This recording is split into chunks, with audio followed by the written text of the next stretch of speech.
नमस्कार दोस्तों। कुछ दिन पहले अक्सर मुझे न्यूज़ मीडिया में यह सुनने को मिलता था कि जीएसटी बिल पे आज जम के हंगामा हुआ सदन में। विपक्ष ने सदन से वॉकआउट कर दिया। सदन के दोनों कार्यकाल आज ठप रहे। मैं सोचता था कि भाई ऐसा क्या है इस बिल में, जीएसटी बिल में, कि सदन के कार्यकाल ठप है, इतना हंगामा हो रहा है। तो चलिए आपको इस वीडियो में हम जीएसटी के बिल के बारे में पूरी जानकारी जो है देने जा रहे हैं, बिल्कुल लेमन टर्म्स में। GST stands for goods and services taxes. Tax जो होता है, जो हम गवर्नमेंट को देते हैं, वो दो तरह के होते हैं, ठीक है। एक डायरेक्ट टैक्सेस और दूसरे इनडायरेक्ट टैक्सेस। डायरेक्ट टैक्सेस वो टैक्सेस होते हैं जो डायरेक्टली आप अपने पॉकेट से गवर्नमेंट को देते हैं। एग्जाम्पल के तौर पे इनकम टैक्स। इनकम टैक्स जो है वो आप अपनी कमाई पे अगर आप उस दायरे में आते हैं तो आपको देना पड़ता है, डायरेक्टली आप ही देते हैं, वो दूसरा कोई नहीं देता है। उसी तरह से इनडायरेक्ट टैक्सेस होते हैं जो कि आप गवर्नमेंट को वो भी देते हैं, लेकिन इनडायरेक्टली आप नहीं देते हैं। आप जब भी कोई सामान खरीदते हैं, नून, तेल, धनिया, साबुन, कुछ भी खरीदते हैं, तो उसमें आप रिटेलर को तो एमआरपी दे देते हैं, लेकिन रिटेलर या फिर होलसेलर या फिर जो भी उसके साथ डील करता है बिजनेस में, उनको कहीं ना कहीं गवर्नमेंट को ये टैक्स पे करना ही होता है। और ये जो टैक्स इंक्लूड होते हैं एमआरपी में और आपसे ले लिया जाता है, ठीक है।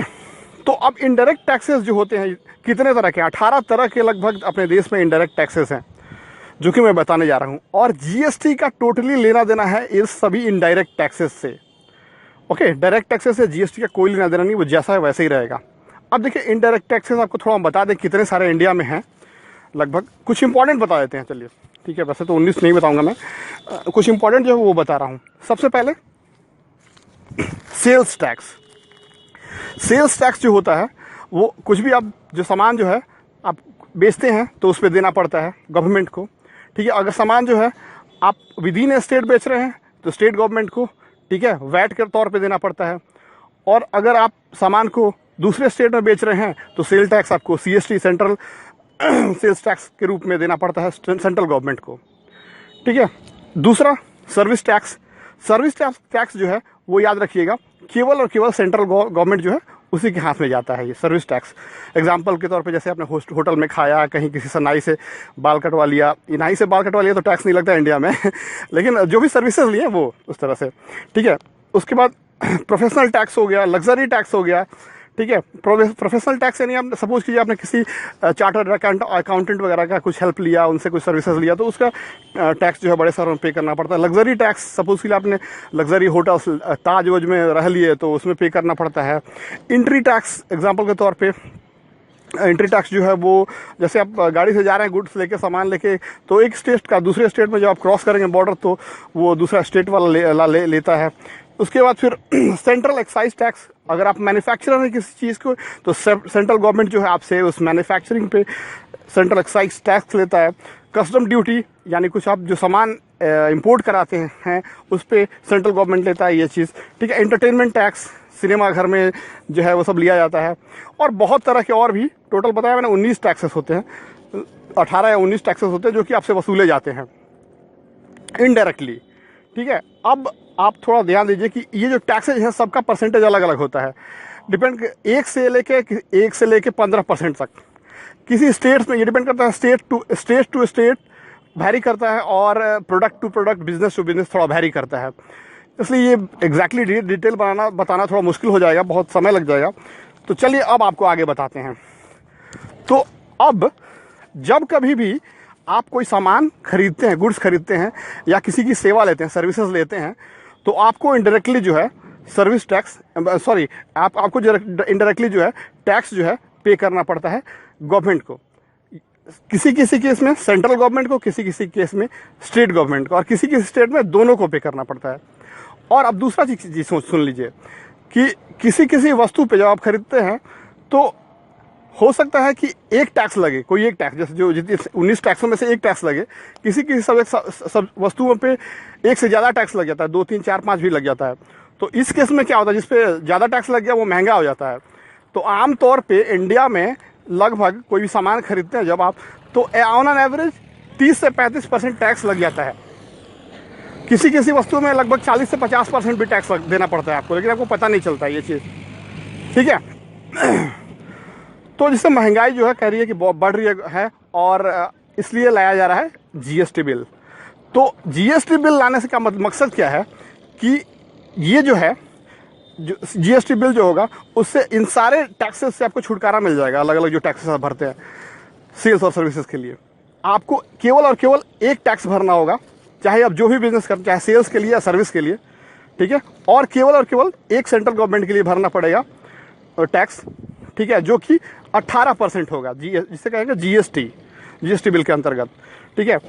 अब सेंट्रल गवर्नमेंट जो है अपना हिस्सा दे देगा स्टेट को, जितना हो उसको चाहिए वो लोग समझ लेंगे, लेकिन आपको भरना होता है बस 18% भरना होगा हर चीज़ में, ठीक है। चाहे अब इससे क्या होगी, अब आपको थोड़ा बता दें इसके एडवांटेजेस और डिसएडवांटेजेस। इससे क्या होगा कि कुछ सामान के जो रेट्स हैं वो सस्ते हो जाएंगे और कुछ के महंगे हो जाएंगे। अब कैसे, थोड़ा समझ लीजिए आप इस बात पे। सपोज के लिए कुछ खाना है जो डिब्बा बंद खाना हो गया, कपड़े हो गए, कुछ श्रृंगार वगैरह का सामान हो गया, इस पे लगभग बहुत कम टैक्स लगता है, किसी मतलब 3% किसी में, 5%, 10% किसी में, ठीक है। तो अब क्या होगा कि इन वस्तुओं पे भी 18% ही टैक्स लिया जाएगा, ठीक है।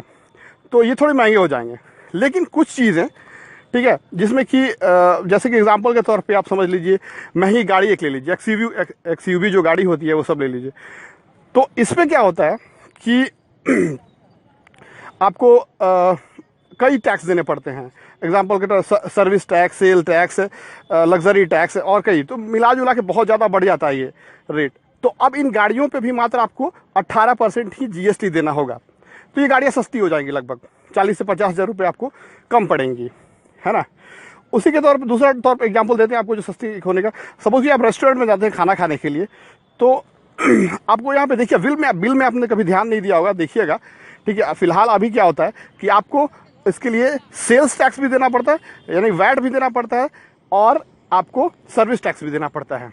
अब देखिएगा, वैट जो है मतलब गुड्स पे, स्टेट गवर्नमेंट कहती है, उनमें कॉन्फ्लिक्ट है। स्टेट गवर्नमेंट कहती है कि ये जो है चूंकि एक गुड्स है, खाना जो है गुड्स है और खिलाया जा रहा है हमारे राज्य में, तो हम इसका टैक्स वसूलेंगे। और सेंट्रल गवर्नमेंट कहती है कि नहीं, ये एक सर्विस है, ठीक, इसमें सेवा दिया जा रहा है, तो हम वसूलेंगे। तो होता है क्या है, फाइनली हम लोग पिस जाते हैं और दोनों टैक्स वो लोग ले लेते हैं अपने अपने। तो अब जीएसटी के आने से केवल एक टैक्स होगा, जिसे जीएसटी 18% ले लिया जाएगा, जिससे कि सेंट्रल गवर्नमेंट देगी और बाद में अपना वो लोग जो करना है, जितना बांटना है बांटेंगी, ठीक है। तो ये हो गया एग्जाम्पल, एडवांटेज डिसएडवांटेज। अब थोड़ा आपको हम बता दें इसके मेन पॉइंट्स एडवांटेजेस क्या होंगे, ठीक है। सबसे एक चीज़ होता है इनपुट टैक्स रिफंड, ये जो है वो नहीं लगेगा। अब सपोज कर लीजिए कि आप कोई बिजनेस स्टार्ट करने जा रहे हैं, तो कुछ सामान खरीदते हैं, रॉ मटेरियल्स, अगर आप अपने स्टेट से खरीदते हैं तो कोई दिक्कत नहीं है। अगर दूसरे स्टेट्स में से खरीद कर लाते हैं तो आपको टैक्स भरना पड़ता है वहाँ पे, इनपुट टैक्स, ठीक है। तो वो जो है रिफंड नहीं होता है आज की डेट में अभी, लेकिन जब जीएसटी आ जाएगा तो वो रिफंड हो जाएगा, ठीक है। आपको वो टैक्स लगेगा ही नहीं, इनपुट टैक्स मैन्युफैक्चरर को। दूसरा, टैक्स ऑन टैक्स, मतलब टैक्स ऑन टैक्स लगता है आज के डेट में। सपोज कर लीजिए जैसे कि आप कोई सामान मैन्युफैक्चर करने के लिए रॉ मटेरियल खरीदते हैं, तो मैन्युफैक्चरिंग पे जो है वो एक टैक्स लगता है, जिसे कहते हैं सेंट्रल एक्साइज टैक्स, जो कि देना पड़ता है। 100 रुपये का सामान खरीदते हैं तो मान लीजिए 10 रुपये आपको एक्स्ट्रा देना पड़ता है सेंट्रल एक्साइज टैक्स। तो कुल हो गया आपका रॉ मटेरियल का कॉस्ट 110 रुपये। अब क्या होगा कि अब उस पर सेल टैक्स, फाइनल प्रोडक्ट होने के बाद सेल टैक्स और कितने कितने तरह के टैक्स लगेंगे।